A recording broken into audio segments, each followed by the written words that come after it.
Sri Sudhanshu Trivedi to initiate the discussion. You avail the opportunity when time comes. And honorable members, I will accommodate as many members as would be keen to participate. I also request the members, this unfortunate incident has reflected concern all over the country, and therefore let us come out with proper diagnosis, proper suggestions, constructive suggestions. Shri Sudhanshu Trivedi. माननीय सभापति महोदय, आज 19 minutes. 19 minutes. One line.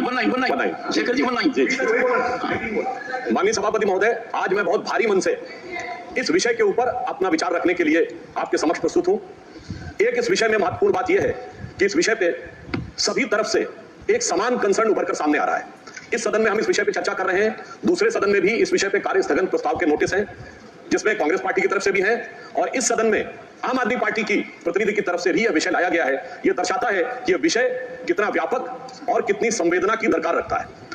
सभापति महोदय, दिल्ली भारत की राजधानी है।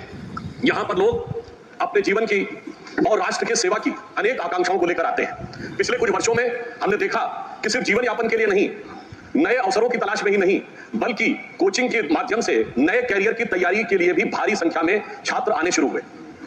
उल्लेखनीय बात यह है कि इसके लिए जो कोचिंग संस्थाएं थी, उनको जिस प्रकार की व्यवस्था सुनिश्चित करनी चाहिए थी, वैसा होता दिखाई नहीं पड़ा। उससे अधिक संवेदनशील बात यह है कि सरकार को जिस गंभीरता और सतर्कता के साथ उस पर नजर रखनी पड़नी चाहिए थी, वो भी नहीं हुआ। अभी जो घटना हुई है वो बहुत हृदय विदारक है और पीड़ादायक है कि एक सैलाब आया जो 3 बच्चों के जीवन को बहा के ले गया, उनके परिवार की आशाओं और आकांक्षाओं को बढ़ा के ले गया। मगर अफसोस की बात है कि जिनके ऊपर इसकी जिम्मेदारी होनी चाहिए थी, उनकी आंखों में एक आंसू तो छोड़िए, उनके माथे पर शिकन भी नजर नहीं आई। बजाय इसके कि वो नाना प्रकार से चीजों में, इस चीज में अपना बचाव और मैं कहूं कि कुछ हद तक निर्लज्जता के साथ राजनीति करते हुए नजर आए। ओके, मैं आपकी बात पे शब्द वापस लेता हूं। मैं कहूंगा पूरी तरीके से लापरवाही के साथ और अनुचित भावना के साथ अपना विचार या यूं कहूं भ्रम फैलाते हुए नजर आए। अब यहां पर यह बात मैं इसलिए कह रहा हूं कि अगर यह घटना अचानक हो गई होती, हमें मान सकते थे कि सरकार अनायास इन चीजों को समझ नहीं पाई। मैं सदन के समक्ष विषय आपके माध्यम से रखना चाहता हूं कि इस विषय पे संबंधित छात्रों के द्वारा अनेक कंप्लेंट्स की गई और उन कंप्लेंट्स के रिमाइंडर भी किए गए, जिसमें एक कंप्लेंट 26 जुलाई को एक छात्र के द्वारा की गई है, जिसमें उसने बहुत साफ लिखा है कि वो करोल बाग का निवासी है। राव आईएएस के बेसमेंट में परमिशन के बगैर एनओसी के क्लासरूम संचालित हो रहे हैं। मैं पूरी वो नहीं पढ़ रहा हूं। अंत में वो कहता है कि श्रीमान जी से विनम्र अनुरोध है कि इस प्रकार के बड़े बड़े यूपीएससी के कोचिंग संस्थान जो विद्यार्थियों का जीवन दांव पर लगाकर अवैध जगहों पर कक्षाओं को संचालित कर रहे हैं, इन पर कड़ी कार्रवाई की जाए। ये 26 जून का है। ये एप्लीकेशन कहां दी गई? ये एप्लीकेशन एनसीटी दिल्ली को रिसीव की गई है, ministry department of grievance description. Definitely हम ये पुट कर देंगे, आप फ्लोर पे रखता हूं। और उसमें रिमाइंडर भी है। रिमाइंडर है, कोई कार्रवाई नहीं हुई, 15 जुलाई का रिमाइंडर। उसमें वो ये कहते हैं कि sir it is very important and urgent to take the action. फिर 22 जुलाई को, एक हफ्ते के बाद, फिर वो रिमाइंडर देता है, sir please take action, the issue of student safety is there. मगर इसके बावजूद सरकार के कान पर जू नहीं रेंगती है और इतनी बड़ी घटना जी। एक और मैं विषय ध्यान देना चाहता हूं। इसी बीच में ये 26 जून से लेके 22 जुलाई के बीच की घटना है, परंतु इसी बीच में इसी बिल्डिंग को 9 जुलाई को फायर डिपार्टमेंट एनओसी दे देता है। यानी ये कार्रवाई चल रही है। वो एनओसी की कॉपी भी मैं आपके समक्ष रख सकता हूं, और एनओसी में बेसमेंट को स्टोरेज के लिए दिखाया गया।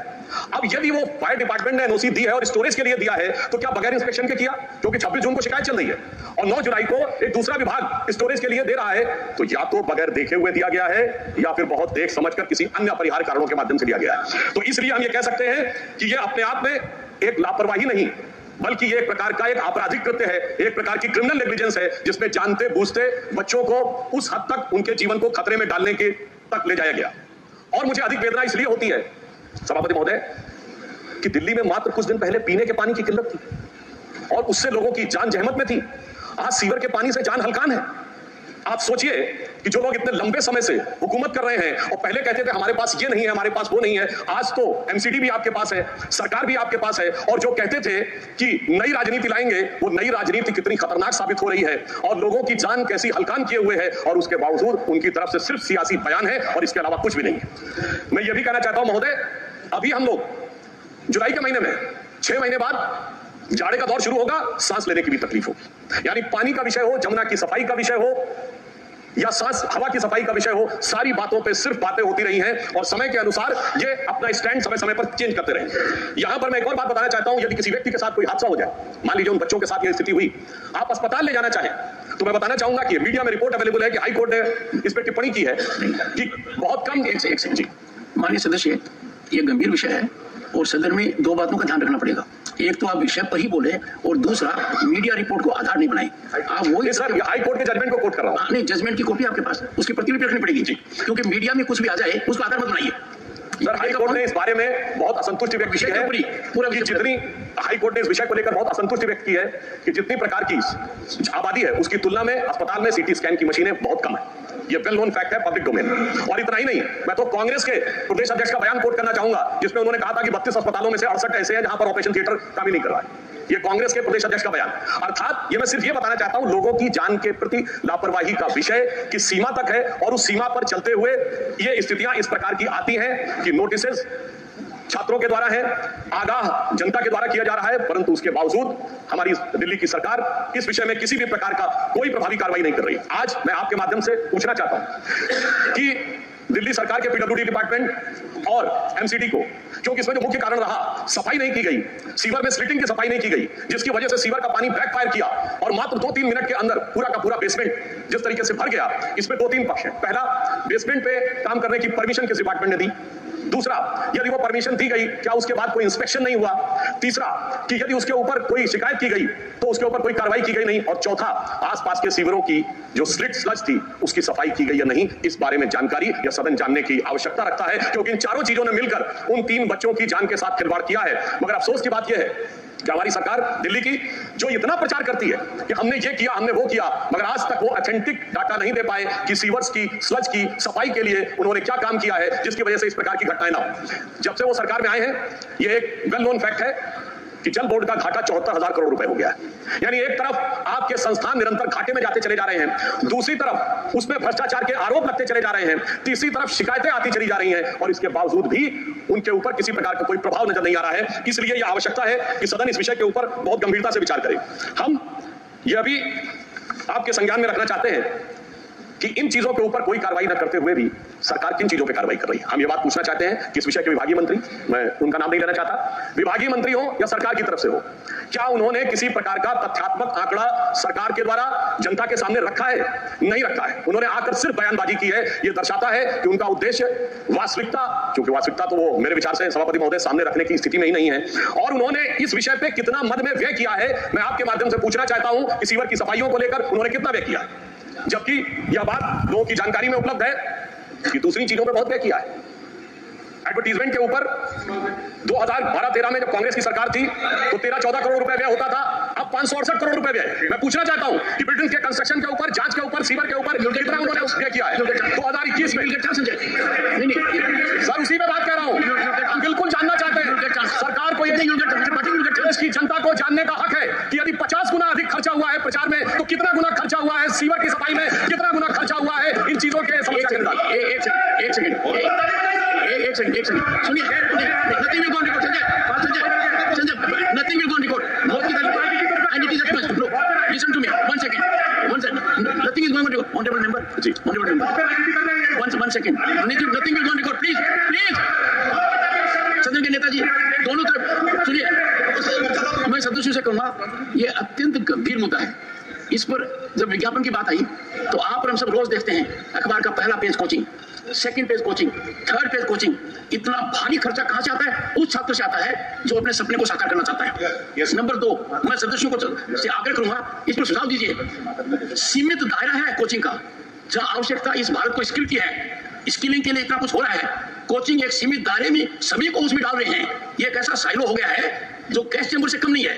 तो आज के दिन सदस्यों को इस ओर ध्यान देना चाहिए और आगे के मार्गदर्शन की बात करनी चाहिए। यह घटना दुखद है, पर इस घटना जो लोग 3 गए हैं उनकी आत्मा को संतुष्टि मिलेगी। यदि अगर इस सदन में हम सुझाव देंगे कि हमारे देश के नवयुवकों को कितने मौके हैं, किन किन जगह मौके हैं। मैं आपको एक बात बताता हूँ, जब मैं इसरो गया, मैं आश्चर्यचकित रह गया। वहां कोई IIT का नहीं था, कोई IIM का नहीं था, सब गांव के थे, गांव के स्कूल के पढ़े हुए थे। यदि अगर हम डिसाइलो नहीं करेंगे समस्या होगी। तो Sudhanshu ji, make constructive suggestions also. Sir, मैंने यह विषय के संदर्भ में ही कहा है क्योंकि समस्या जल निकासी के कारण हुई। जल निकासी के लिए जो पीडब्ल्यूडी, एमसीडी और जल बोर्ड जिम्मेदार है, यदि वो हजारों करोड़ के घाटे में जा रहा है तो सरकार निरंतर उस चीज पे ध्यान न देकर, जहां जल निकासी की बड़ी समस्या है, यदि प्रचार पे ध्यान दे रही है तो यह विषय सदन के माध्यम से जनता के ध्यान में हम अवश्य लाना चाहेंगे। इसलिए मैंने सिर्फ ये फैक्ट रखा कि एक दिशा में 50 गुना अधिक खर्च किया गया और दूसरी तरफ वो कर्जे में दबता चला गया, उधर कोई ध्यान नहीं दिया गया जल बोर्ड के लिए। इसलिए मैंने यह तथ्य आपके संज्ञान में रखा। यहां पे मैं ये भी कहना चाहूंगा, मैं विषयांतर में नहीं जाना चाहता था, परंतु हमारे माननीय सदस्य ने कहा तो मैं ये भी कहना चाहूंगा, इसी दौर में सैकड़ों करोड़ का शीश महल बनकर तैयार हो गया मगर सीवर की सफाई नहीं हो पाई। और यदि मेरी बात पे आपत्ति है हमारे सम्मानित सदस्य को, तो वो आंकड़ा सामने रख दे कि कितना खर्चा उन्होंने उस कंस्ट्रक्शन पे किया था और कितना इन्होंने खर्चा इस कंस्ट्रक्शन पे किया है। तो मेरे विचार से जनता के सामने दूध का दूध, पानी का पानी हो जाएगा। ये बात इसलिए आवश्यक है कि ये मामला सिर्फ एक कानूनी नहीं है, ये मामला सिर्फ तकनीकी नहीं है कि कोई टेक्निकल फेलियर हो गई है। ये मामला एक जहनी सोच का है जिसमें कि लोगों की जान की कीमत के बारे में बहुत हल्के तरीके से सोचा जाता है और किसी दूसरे प्रकार की राजनीति के बारे में बहुत भारी तरीके से सोचा जाता है। मैं वैसे तो एक और आपके सामने फैक्ट रखना चाहूंगा, हो सकता है कि मेरे विरोधियों को इस बात के ऊपर बहुत आपत्ति हो, इन्होंने कई और मदों में कई गुने खर्चा बढ़ाया है। 2012-13 में वक्फ बोर्ड को 1.25 करोड़ रुपए देते थे, अब 71 करोड़ रुपए दे रहे हैं, वहां 70 गुना बढ़ा दिया है। मगर मैं पूछना चाहता हूं कि इन चीजों की सफाई के लिए, कंस्ट्रक्शन के लिए कितना गुना पैसा बढ़ाया है, इस बारे में जानकारी दें। यह दर्शाता है कि जांच हो, धन का आवंटन हो, उसके ऊपर निगरानी रखनी हो या उसके ऊपर बयान देना हो, किसी भी प्रकार की कोई संवेदना नजर नहीं आती। और फिर मैं यह भी कहना चाहूंगा कि इतनी बड़ी घटना हो गई मगर दिल्ली के माननीय मुख्यमंत्री जो विशेष परिस्थितियों में, विशेष स्थिति में हैं, उनकी तरफ से कोई इस प्रकार का सब्सटेंटिव बयान आया ही नहीं। अरे कम से कम संवेदना व्यक्त करते, जांच इंक्वायरी सेटअप करते, वो एक कहते, ये बयान देते जो कह रहे थे कि मैं तो वहां से बैठकर दिल्ली के लोगों के लिए सदैव मेरा दिल धड़क रहा है, मैं तो दिल्ली के लोगों के बारे में ही सोचता रहता हूं। इतनी बड़ी घटना हो गई और उनकी सोच की कोई एक झलक हमें दिखाई नहीं पड़ी। उल्टा मैं ये कहना चाहता हूं कि इन घटनाओं के साथ, इधर दिल्ली के साथ, जो मैंने कहा 26 जून से लेके कई शिकायतों से लेके आज तक ये हो रहा था, परंतु जवाब में कोई तथ्यात्मक जवाब नहीं दिए जा रहे थे, सिर्फ ये जानकारियां दी जा रही थी कि उनका वजन हल्का हो रहा है। मुझे लगता है कि अगर उन्होंने अपने कामों पे ध्यान दिया होता तो मैं उनके अच्छे स्वास्थ्य की कामना करता हूं कि वो स्वस्थ रहे, परंतु मैं कहना चाहता हूं यहां वजन हल्का होने का विषय नहीं है, यहां किरदार हल्का होने का विषय है।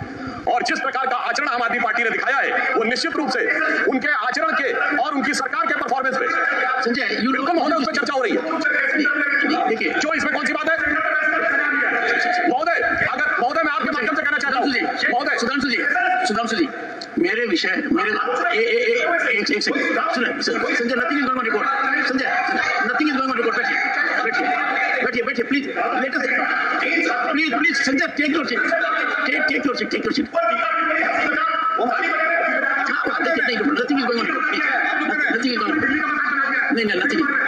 महोदय मैं आपके माध्यम से और भी बात स्पष्ट करना चाहता हूं, यदि हमारे सम्मानित सदस्य को आपत्ति है। सरकार के मंत्री आते हैं, सरकार के विषय में बोलते हैं। मैं पूछना चाहता हूं पिछले इतने महीनों में आगे सरकार के मंत्रियों ने कितनी बार सरकार के विषय में बोला है, सरकार की कार्रवाई में बोला है, और यही विषय बोला है ना जिनको लेकर इनको आपत्ति है। मैं आपके माध्यम से यह बात पूरे देश के सामने रखना चाहता हूं कि उनके मंत्री, सरकारी मंत्री आके, जिनका काम सरकार के कार्यों के बारे में टिप्पणी देना है, वो आकर वजन हल्का होने की बात करते थे। यदि यह बात मैंने आज याद दिला दी कि उन्होंने अपने कामों पर ध्यान दिया होता तो यह स्थिति नहीं होती। तो उनको इस बात पर आपत्ति हो रही है। तो यहां पर मैं एक और बात भी कहना चाहता हूं दुखी मन से, मगर यह भी बताते हुए कि सिर्फ बातें करने से काम नहीं होता है, कम से कम कार्य करने चाहिए, गंभीरता से करने चाहिए। उसके बाद मैं 2-3 अपने मन के सुझाव भी व्यक्त करूंगा। वो उनके लिए कहना चाहूंगा कि चंद बातें करना और मुतमई होना नहीं अच्छा। सियासत आखिरी दम तक सभी को आजमाती है, बहुत गलती की गुंजाइश नहीं होती सियासत में, जरा किरदार हल्का हो कहानी डूब जाती है। तो जो आपने किया है वो दिल्ली की जनता की अपेक्षाओं को और जो जिस आधार पर आपको लाया गया था उसको दूर करने काम किया। अब मैं इन्होंने कहा सुझाव तो मैं बहुत साफ कहना चाहता हूं, जितने गुने पैसे आपने, जितना ध्यान आपने प्रचार प्रसार पर, वक्फ बोर्ड के विस्तार पर दिया है, आप उसकी बजाय ध्यान हटाइए और दिल्ली के सीवरों को साफ करने के लिए धन आवंटित करिए। दूसरा सुझाव यह है कि कोचिंगों के ऊपर आप सारे कोचिंग संस्थानों के बारे में एक सूची लीजिए और उस सूची को लेकर यह सुनिश्चित करिए कि उन्होंने जो जो चीजें की हैं वो अपने मानकों का पालन कर रहे हैं या नहीं। और मैं आपके माध्यम से यह भी अनुरोध करना चाहूंगा कि कृपया हमारे माननीय सदस्य सदन के पटल के ऊपर क्या इस विषय पर कोई ऑथेंटिक डॉक्यूमेंट रख सकते हैं कि अब तक, यानी इस घटना होने से पहले तक, क्या उनकी सरकार ने किसी भी प्रकार का कोई भी कार्रवाई बगैर जांच के अथवा जांच के करके दिखाई है क्या? यदि नहीं की है तो मैं उनसे अनुरोध करूंगा कि अब इस घटना से संज्ञान लेकर कृपया सख्ती के साथ पहले यह तय करें कि कितने कोचिंग संस्थान हैं, वो वास्तविकता में जितने उनको परमिसिबल लिमिट है उसमें वो छात्रों की संख्या रखे हुए कि नहीं, और यदि उन्होंने उनको कहीं रेजिडेंस दे रखा है तो वो रेजिडेंस मानकों के अनुरूप है या नहीं, क्योंकि आज तो महोदय ये तो पानी की घटना हुई, कल के दिन फायर हैजार्ड भी हो सकता था। तो ये बात हम इनसे बहुत स्पष्ट कहना चाहेंगे कि इन बातों के विषय में गंभीरता लें। और अंत में इन्होंने कहा सुझाव, तो एक और सुझाव भी देना चाहूंगा कि इनसे विनम्र निवेदन है कि सरकार चलाइए, सरकार के मंत्री आकर सरकार के कार्यों के बारे में विचार दें, आकर सिर्फ राजनीतिक बयानबाजी, आरोप प्रत्यारोप न करें, क्योंकि अभी तक का इनका स्टाइल ये रहा है कि किसी भी घटना के ऊपर वास्तविक अर्थों में सरकार की तरफ से जो जवाब मिलना चाहिए था वो जवाब देने की बजाय सियासी बयानबाजी होती है। तो मैं अंत में सिर्फ ये कहते हुए अपना निवेदन समाप्त करता हूं, ये घटना बहुत हृदय विदारक है और इस घटना के बारे में जैसी संवेदनशीलता की अपेक्षा दिल्ली सरकार से थी वो नहीं हुई है। इसलिए इस पे एक गंभीर जांच होनी चाहिए और संबंधित लोगों की जिम्मेदारी सुनिश्चित की जानी चाहिए ताकि भविष्य में ऐसी घटनाओं की पुनरावृत्ति न हो सके।